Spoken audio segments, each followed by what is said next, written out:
이번 시간에는 가족의 특성에 대해서 살펴보도록 하겠습니다. 가족의 특성을 살펴보기 이전에 우리는 전통사회와 현대사회의 가족은 또 얼마나 같고 얼마나 다른가라는 측면이 좀 궁금하실 텐데요. 먼저 가족의 특성을 살펴보는 데 있어서 전통가족의 특성부터 살펴보도록 하겠습니다. 전통가족에 있어서 첫 번째 시작은 고대사회에서의 가족은 어떠했는가 하는 부분입니다. 삼국시대와 통일신라시대의 가족과 관련된 기록은 상당히 부족하다라고 합니다. 그래서 우리가 알 수 있는 부분이 좀 제한적이기는 하겠지만 관련된 그 자료를 보면 고구려는 고유의 혼인 풍습이 있었다라는 측면을 봤을 때 가족을 형성하고 살았구나 하는 것들을 좀 예측해 볼 수 있을 테고요.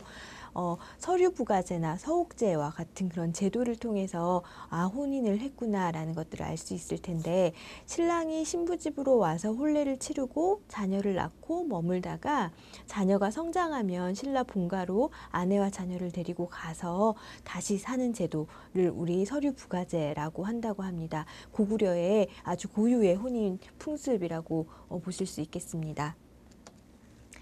두 번째로는 한국의 고대 가족에 대한 이야기인데요. 한국 고대 가족은 부계적 원리가 우세했고 양계적 원리도 작용하기는 했다라고 합니다. 그래서 신라시대를 보시게 되면 왕위 계승을 위해서 아들뿐만 아니라 사위도 고려를 했고요. 친손과 외손 사이의 차별이 적었다라는 측면들을 살펴봤을 때 부계만 따른 것이 아니라 양계적 원리를 따르기도 했구나, 양계적 원리도 고려를 하였구나 라는 측면을 우리가 유추해 볼 수 있겠습니다. 두 번째로는 통일신라 시대를 보실 수 있겠는데요. 서류부가 관행이 있어서 기혼의 딸이 친정에서 오랫동안 지내고 외손과 친밀한 관계를 맺고 지낸 것으로 추정된 것을 보면 신라시대와 통일신라시대는 양계적 원리도 작용했던 것으로 알 수 있겠습니다. 고려사회의 가족에 대해서 다시 살펴볼 텐데요.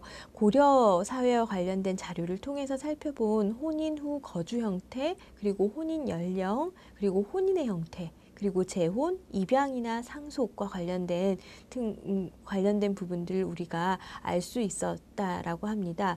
가족 연구를 통해서 고려 사회의 가족은 양계적인 확대 가족으로 추정이 된다고 합니다. 왜냐하면 기혼 딸이 배우자인 사위와 그리고 장남 부부, 그리고 차남 부부 이 모두가 다 같이 살고 있는 가족들을 자료를 통해서 발견했기 때문에 양계적 가족, 확대 가족이라고 보실 수 있겠습니다.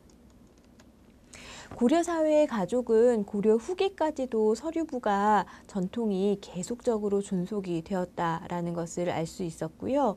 12세기 경까지 근친 간의 혼인이 행해졌던 것으로 밝혀졌다라고 합니다.